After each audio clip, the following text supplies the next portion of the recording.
Dans les exemples en Python qu'on va utiliser, on va souvent utiliser la librairie NumPy qui nous permet de créer ce qu'on appelle des tenseurs. Donc NumPy, c'est une librairie spécialisée dans le calcul scientifique. Vous pouvez regarder la documentation ici.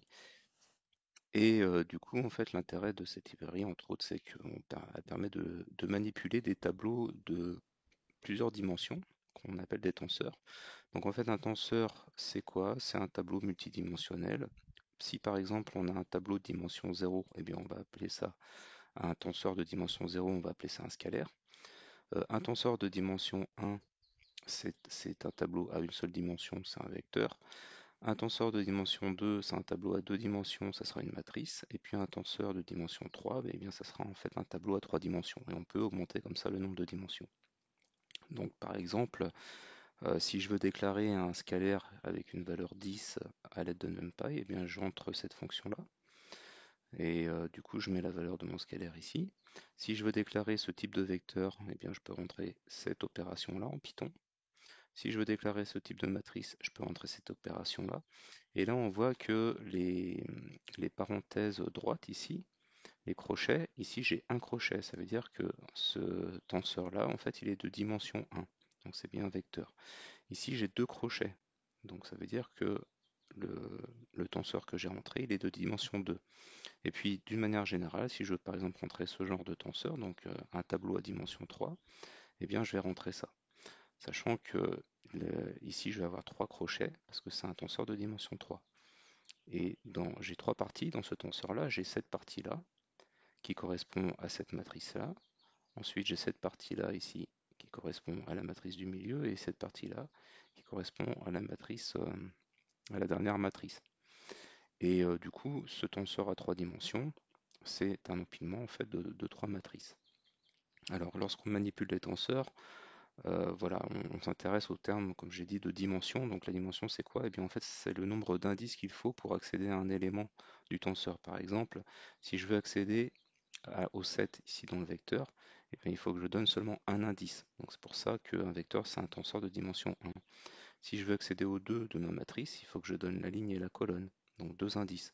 Et si je veux accéder à un indice de mon tenseur ici, il faut que je donne trois indices. La coordonnée en I, en J et en K. Et du coup, en fait, chaque tenseur a un format particulier. Le format, c'est une liste qui contient la longueur de chaque axe. Par exemple, si je prends un vecteur, son format, c'est noté comme ça, entre parenthèses 3. Alors c'est plutôt noté, on va le voir après, entre parenthèses 3, virgule. La virgule ici sert juste à dire que en fait c'est bien une liste. Et si par exemple je prends une matrice de 3 par 4, eh bien son format, ça sera entre parenthèses 3,4. Et puis un tenseur qui a ce format-là, eh bien en fait ça sera un tenseur de dimension 4. J'aurai 4 dimensions. Et du coup, en fait, chaque axe ici a un certain nombre d'éléments.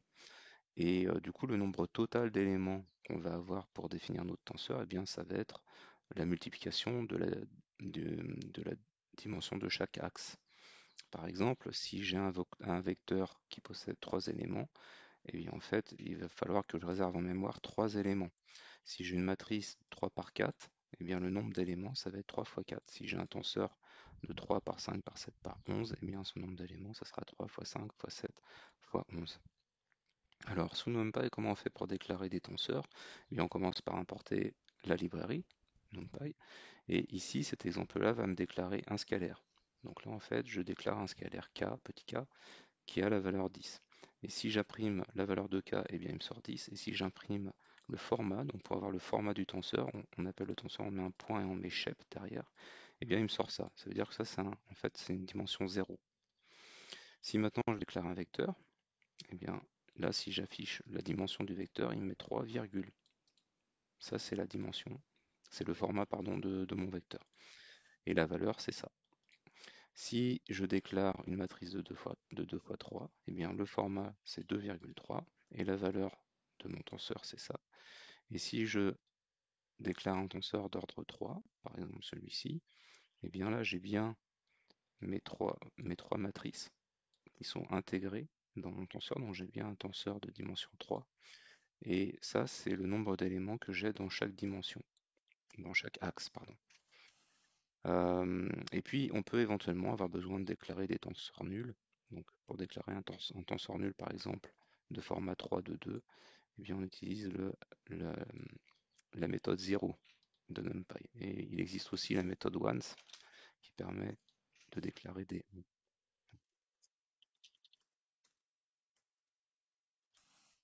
Ensuite, comment on fait pour accéder aux valeurs d'un tenseur? Donc, si par exemple je reprends le tenseur que j'ai créé ici, si je reprends ce tenseur-là, le tenseur T, si par exemple je souhaite accéder à tous les éléments qui se trouvent sur l'indice 0 de l'axe 0, c'est-à-dire en fait si je souhaite accéder à ces valeurs-là, eh bien en fait je vais rentrer ça comme donnée.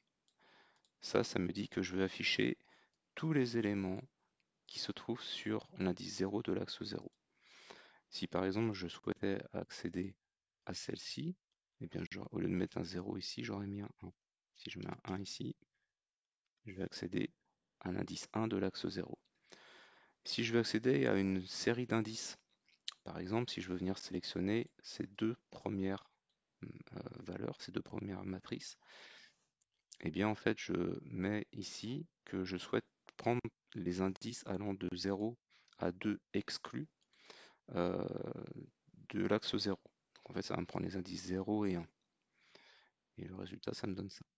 Je peux éventuellement chercher à accéder au dernier indice d'un axe. Donc si par exemple je souhaite ici le dernier indice de l'axe 0, ça serait celui-là. Et pour cela, je peux utiliser -1. Donc là, ça me dit que je souhaite accéder au dernier indice de l'axe 0. On peut de temps en temps aussi également être amené à devoir changer le format d'un tenseur. Donc ce tenseur-là, le tenseur T que j'ai utilisé, il a ce format-là, 3,2. Mais je peux très bien vouloir réunir ces deux dimensions-là, par exemple. Et donc pour faire ça, pardon, c'est celui-là, 3, 3, 2, 3. Pour faire ça, je vais construire un nouveau tenseur à partir de celui-là, mais qui aura la dimension 3,2 fois 3. Et donc pour faire ça, on utilise l'instruction reshape. Donc là, je dis que je veux reformater le tenseur T avec ce nouveau format, donc 3 par des dimensions 2 fois 3. Et du coup, ça va me recréer un autre tenseur. Donc là, il m'a fusionné les deux derniers axes. Donc, du coup, ça me redonne un tenseur de dimension 2 avec 3 indices sur le premier axe et 6 indices sur le second. Si je veux ajouter une dimension à un tenseur, eh bien j'utilise expand_dims. Donc en fait, ça me prend mon tenseur T qui a ce format-là, 3, 2, 3. Et si je veux par exemple rajouter une dimension à gauche, une dimension avec un indice à gauche, eh bien je peux faire expand_dims comme ici. Et là, je dis que la dimension que je veux rajouter, elle est sur l'axe 0, c'est-à-dire tout à gauche. Et du coup, il me crée un nouveau tenseur qui a cette dimension-là. Et si jamais je veux supprimer la dimension qui est là, eh bien, je peux utiliser l'opération squeeze. Et là, je vais dire que je veux enlever la première dimension, la dimension de l'axe 0, sur le tenseur T3 que je viens de recréer. Et du coup, là, il m'a resupprimé ma dimension. Le 1 qui était devant, il a disparu. Voilà, donc il y a plein d'autres petites manipulations qu'on peut faire avec les tenseurs, mais déjà, juste de savoir faire ça, ça nous permettra de faire pas mal de choses.